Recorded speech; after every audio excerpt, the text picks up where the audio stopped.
S'installer des rythmes d'habitude qui te permettent d'avancer toujours plus loin, toujours plus rapidement.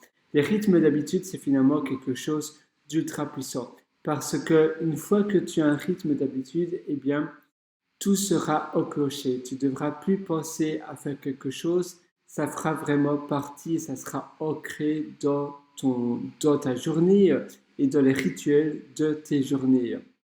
Donc, un rythme d'habitude, comment on peut finalement mettre cela en place.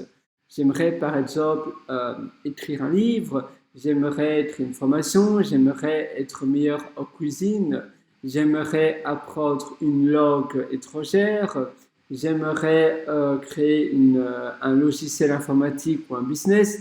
Il y a plein de choses que peut-être tu as envie de faire. Eh bien, d'abord, essaie de te focaliser sur une seule chose et puis mets en place cette chose-là. Par exemple, on va prendre un exemple assez banal, c'est imaginons que tu veuilles écrire un livre. Comment tu peux mettre ce rythme d'habitude en place? Eh bien, tu vas avoir un support pour écrire.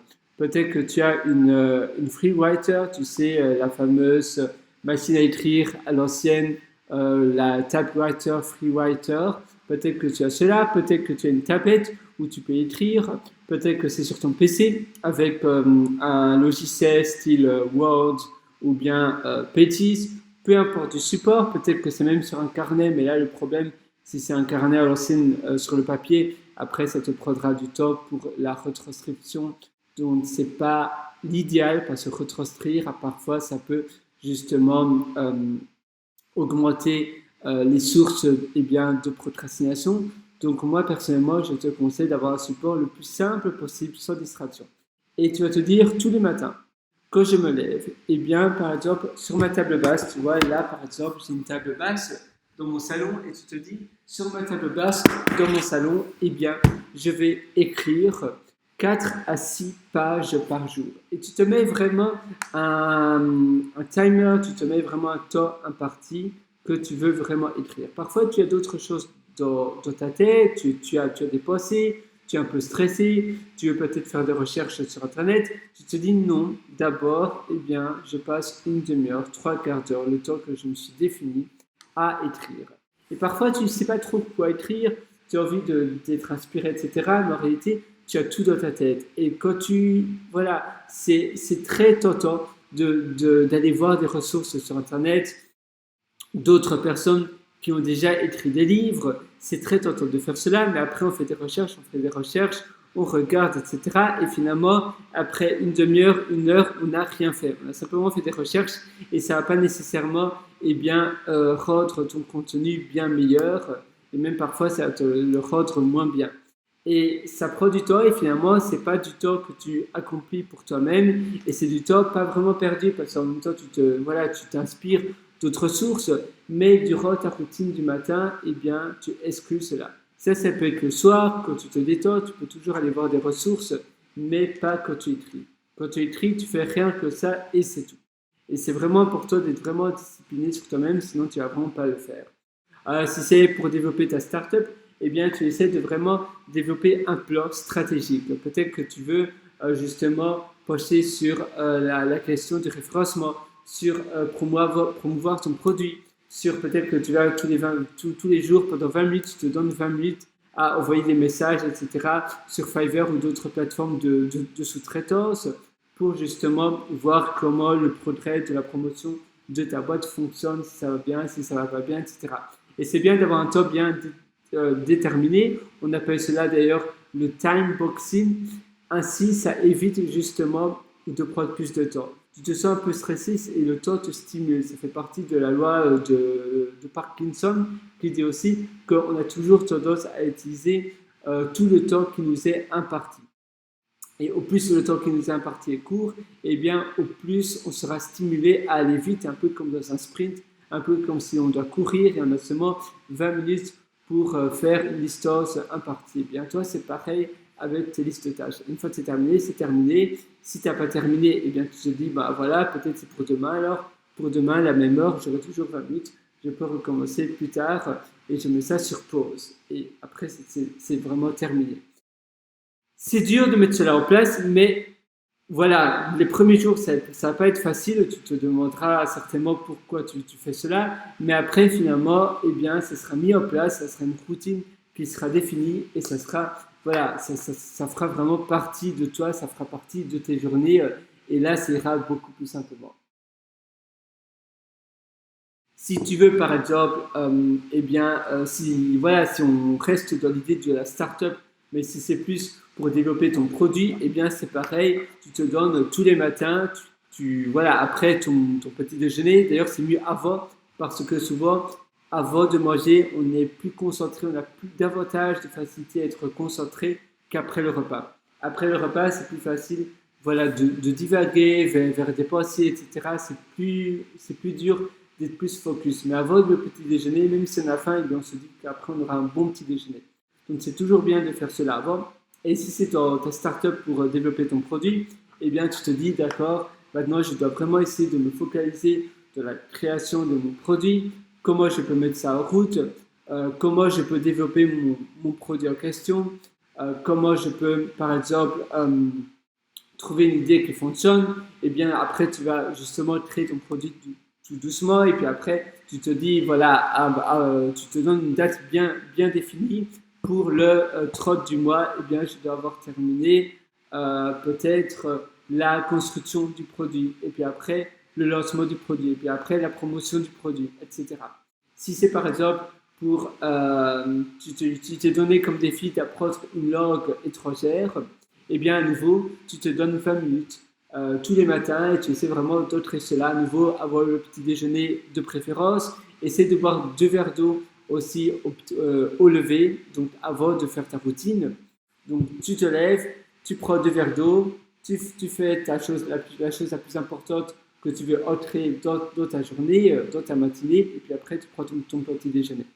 Et je te dis, même si tu as plein d'idées, si tu apprends une langue étrangère et eh bien, lancer un produit pour ta startup, eh bien, d'abord, focalise-toi sur une seule chose, ancre cela d'abord dans ta matinée, et une fois que ça fonctionne bien, une fois que tu tiens vraiment promesse à ce que tu t'es imposé, tous les matins, je me donne une demi-heure à faire cela, je dois vraiment me lever tôt, c'est vraiment super important. Une fois que tu as fait cela, eh bien, tu peux, après 2 semaines à un mois, moi je te conseille un mois, eh bien, tu peux ajouter une nouvelle habitude. Ça peut être un peu plus tard dans la journée, ça peut être même le soir, mais tu dois garder la première habitude que tu avais mis en place. Ça, c'est très important aussi. Donc, si tu avais lancé un produit pour ta startup et maintenant tu vas prendre une langue étrangère, eh bien, à nouveau, le même principe. Tu vas peut-être utiliser une application de langue comme Duolingo ou une application dédiée si tu vas apprendre le japonais ou une autre langue. Tu peux aussi utiliser Bussu, B-U-S-S-U, qui est aussi pas mal, ou une autre façon d'apprendre une langue étrangère. Tu peux aussi aller sur des sites de cours eh bien, à domicile. Tu as Talk quelque chose, bon, tu peux aller voir sur Internet, tu en as pas mal. Et ça aussi, ça va t'apprendre à justement eh bien, apprendre une langue étrangère. Si tu veux avoir des sources de revenus faciles, eh bien, tu pourrais aussi éventuellement enseigner le français, par exemple, à des expats, à des personnes qui veulent apprendre le français. Tu dis clairement que tu n'as pas le diplôme pour apprendre une langue, mais que tu es passionné dans le français, etc. Et tu peux aussi ainsi eh bien, proposer l'enseignement du français, de l'anglais, de l'allemand, peu importe. Et ça aussi, ça va t'aider à dégager des sources de revenus pour toi, pour le futur. Et si ça fait partie de ta routine, si ça fait partie de quelque chose que tu vas absolument faire, eh bien, essaie de tous les matins, par exemple, tu te donnes 10 minutes tous les matins au lever ou après ta première tâche super importante, comme on vient de voir, si c'est écrire quelques pages d'un livre, lancer un produit, apprendre une langue étrangère, et bien après cela, tu vas eh bien, essayer de voir si tu n'as pas de nouvelles personnes qui ont acheté une leçon pour toi, qui ont demandé une session avec toi pour apprendre le français, et tu peux faire ça le soir. Donc tu peux seulement dire voilà, moi je suis disponible le soir, tu peux me contacter le soir et avec grand plaisir, eh bien, on va apprendre le français ensemble. Tu as plein de plateformes comme cela, un peu style Upwork, tu vois, ou Fiverr, mais pour justement proposer ton service de langue. Tu en as des qui sont mieux que d'autres. Talk, quelque chose, tu as ça qui est pas mal aussi. Je me souviens plus du nom, si tu veux, je peux regarder avec toi. Mais bon, c'est pas vraiment l'objectif de cette session.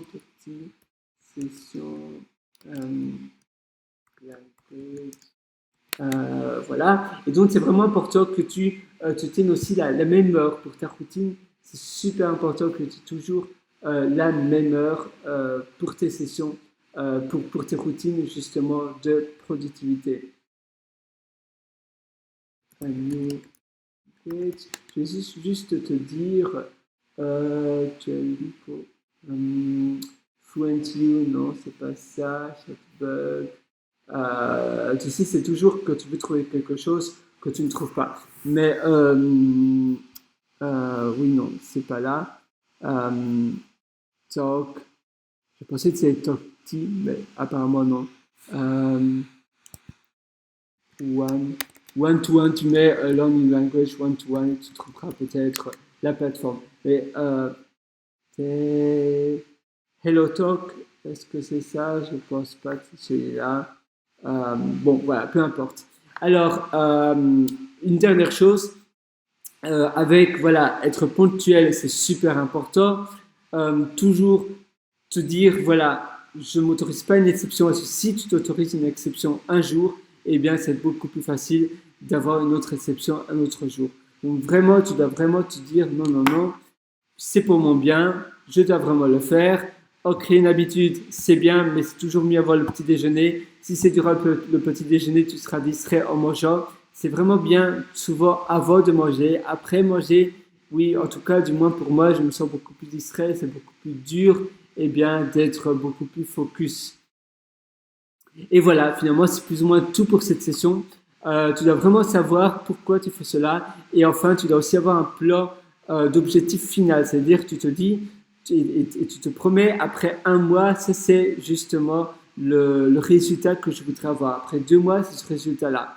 Et toutes les semaines, tu vas plus ou moins faire une rétro et tu vas, aller en rétrospection de la manière dont ça s'est passé, comment ça aurait pu s'améliorer et tu vas essayer de replanifier ta semaine suivante pour voir ce que tu peux changer pour bien atteindre l'objectif que tu t'es donné après un mois et puis après 2 mois. Mais imaginons après un mois, tu vas avoir écrit peut-être si on reste avec l'exemple du livre, après un mois, tu vas absolument avoir écrit, on va dire 20 pages d'un livre. 20, c'est pas énorme d'ailleurs. 100 pages du livre et après 2 mois, ce sera la publication du livre. Et tu vas vraiment essayer de voir la manière dont tu peux atteindre cet objectif, pourquoi ça a été plus dur ces 3 ou 4 derniers jours, qu'est-ce que tu pourrais faire pour te remotiver, peut-être que tu manques de sommeil, si tu manques d'inspiration, peut-être que le soir avant d'aller au lit, eh bien tu peux essayer de trouver des sources d'inspiration. Tu vois, c'est vraiment important de faire une rétrospective de ta semaine tous les vendredis ou tous les dimanches pour voir comment ça s'est passé et comment tu pourrais améliorer ou changer des choses pour être plus performant et meilleur. Voilà, c'est tout pour cette session. Allez, à très bientôt sur ce.